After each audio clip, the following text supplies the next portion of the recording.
ৰাণীচাপৰি মনসা মন্দিৰত 5 দিনীয়াকৈ মনসা পূজা অনুষ্ঠিত। সংযুক্ত জালুকবাৰী সমষ্টিৰ অন্তৰ্গত গড়ল ফাত্তাপাৰাস্থিত ৰাণীচাপৰিত শ্ৰী শ্ৰী মনসা মন্দিৰত 17 এপ্ৰিল বৃহস্পতিবাৰৰ পৰা 21 এপ্ৰিল সোমবাৰলৈ আয়োজিত হৈছে মনসা পূজা। আজি শুক্ৰবাৰে মনসা পূজাৰ মূল পূজা তথা ফৰ পূজা অনুষ্ঠিত কৰা হৈছে।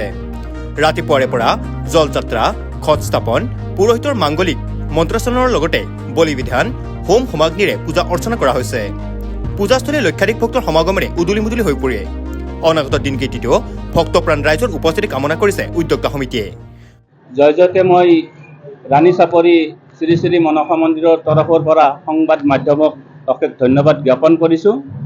ৰাণীচাপৰি মনসা মন্দিৰত আজি 5 দিনীয়া বিস্তৃত কাৰ্যসূচীৰে পূজা আৰম্ভ হৈছে। যোৱাকালি আমাৰ অধিবাস আৰম্ভ হৈছে।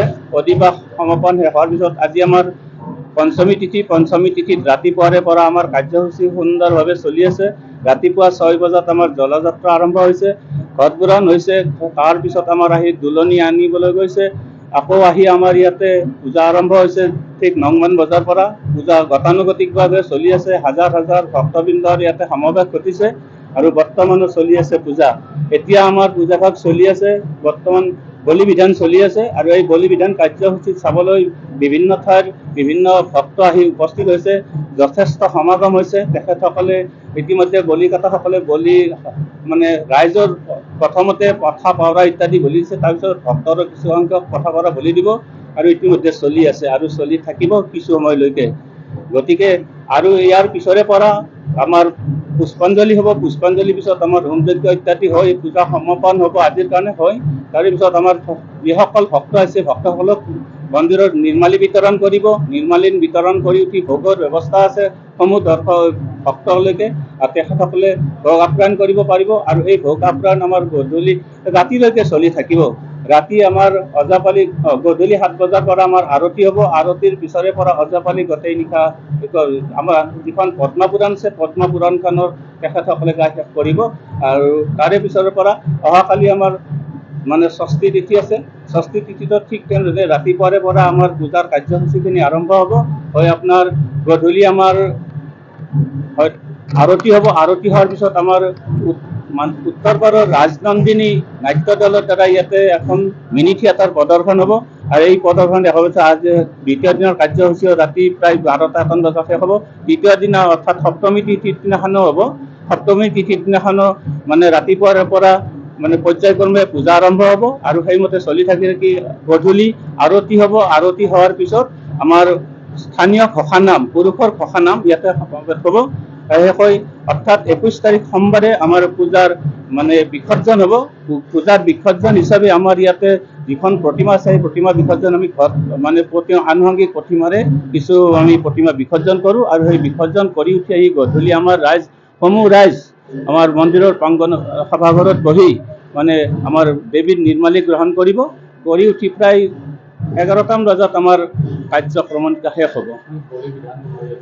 বৰ্তমান বলি বিধান হৈ আছে। আজিতো ৰাতিপুৱাৰে পৰা ভক্তৰ সমাগম দেখি আমি আচৰিত মানিছোঁ। এতিয়ালৈকেতো 50,000 ভক্ত পাৰ হৈ গৈছে আৰু গধূলিতো যথেষ্ট সংখ্যক ভক্তৰ সমাগম ঘটিব আৰু যিহেতুকে আমাৰ এটা বন্ধৰ দিনো আছে চৰকাৰীভাৱে। আৰু এইখিনিতে ক'বলৈ গৈছোঁ আমাৰ সন্মানীয় অসমৰ মুখ্যমন্ত্ৰী মহোদয়ে আমাৰ মন্দিৰটোত যিটো তেখেতে এটা ভাল দৃষ্টি লৈছে, তাত আমি আমাৰ মন্দিৰৰ তৰফৰ পৰা আমি সম্ভাষণ যাচিছোঁ। আৰু তেখেতে যি আমাৰ ৰাণীচাপৰি মনসা মন্দিৰত অনুদান আগবঢ়াইছিল সেই অনুদানৰ আমাৰ নিৰ্মাণ কাৰ্য চলি আছে। এইটো ৰাণীচাপৰি মনসা মন্দিৰ আমাৰ স্থাপন হৈছিল 1959 চনত। প্ৰথমতে স্থাপন হৈছিল আমাৰ মাজুলী আছে মাজুলী স্থাপন হৈছিল আৰু তাৰ পৰা তাত 3-4 বছৰমান পূজা চলাৰ পিছত কিবা কিবি অলপ অসুবিধাৰ প্ৰতি লক্ষ্য ৰাখি আমাৰ গাঁও অঞ্চললৈ আমি স্থানান্তৰ কৰি অনা হ'ল। আমি ভট্টপাৰা কেন্দ্ৰকুছি ভট্টপাৰা প্ৰাথমিক বিদ্যালয়ৰ পিছপিনে আমাৰ যিখন পথাৰ আছে পথাৰত আমি পূজা পাতিবলৈ ধৰিছোঁ।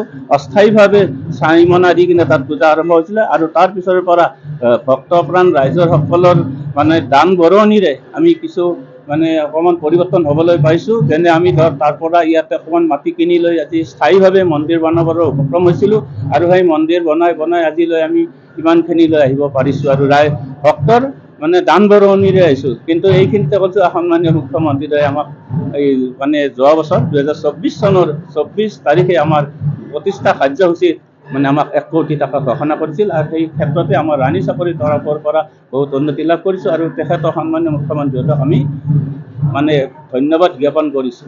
পলাবাৰীৰ পৰা Jitumoni Sarma report, news any 365। Stay informed, stay ahead. News Any 365.